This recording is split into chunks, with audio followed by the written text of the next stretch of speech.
আসসালামু আলাইকুম। কি অবস্থা সবার? আশা করছি সবাই ভালোই আছেন। রোজা শেষ হয়ে যাচ্ছে, ঈদ চলে আসছে, সবার ব্যস্ততা দিন দিন বেড়েই চলেছে। আজকে আমি আমার নতুন একটা এক্সপেরিয়েন্স শেয়ার করব। আমার বাসায় একটা লাউয়ের অর্ধেক অংশ ছিল, লাউটা একটু কচি ছিল, খাওয়া হচ্ছিল না, তো আমার শাশুড়ি বলছিল এটা দিয়ে দুধ লাউ বানানোর জন্য। দুধ লাউ রেসিপিটা আমি ফোনে এবং টিভিতে দেখেছিলাম, কিন্তু নিজে কখনো ট্রাই করিনি।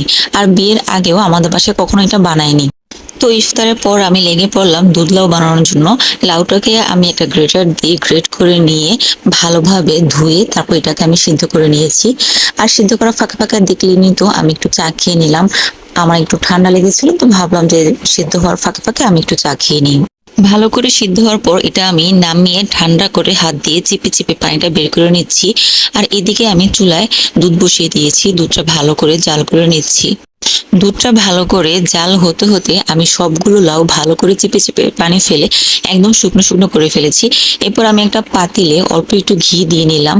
এটা তেল বাদ দিয়ে ঘি দিয়ে করলে বেশ ভালো একটা ফ্লেভার আসে।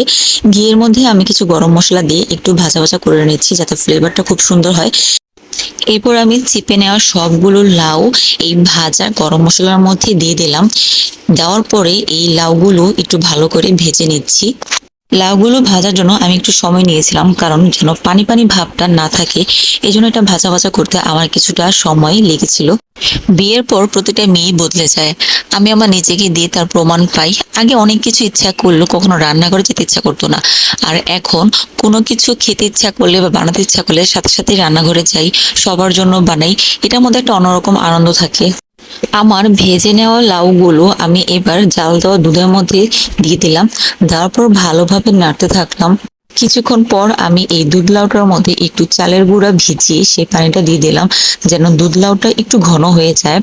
দেওয়ার পর অনবরত নাড়তে থাকলাম। এই দুধ লাউটা চিনি দিয়ে করার চাইতে গুড় দিয়ে করাটা ভালো। আমি চিনি দিয়ে করেছিলাম, তবে শেষে অল্প একটু গুড় দিয়েছিলাম কালারটা আসার জন্য। দেখুন আমারটা কত সুন্দর একটা কালার এসেছে। আমি কিছুটা একটা মাটির পাত্রে ঢেলে নিলাম। সাখাওয়াতের ওই দিন বার্থডে ছিল, তাই ভাবলাম একটু স্পেশাল ভাবে ওর সামনে নিয়ে একটু প্রেজেন্ট করি। তো এগুলো আমি সাজিয়ে গুছিয়ে ওর কাছে নিয়ে গেলাম এবং ওর জন্য যে গিফটটা রেখেছিলাম সেটা সহ ওকে দিলাম। ও একটু অবাক হয়ে গিয়েছিল যে আমি কখন কিভাবে গিফট কিনে রেখেছি।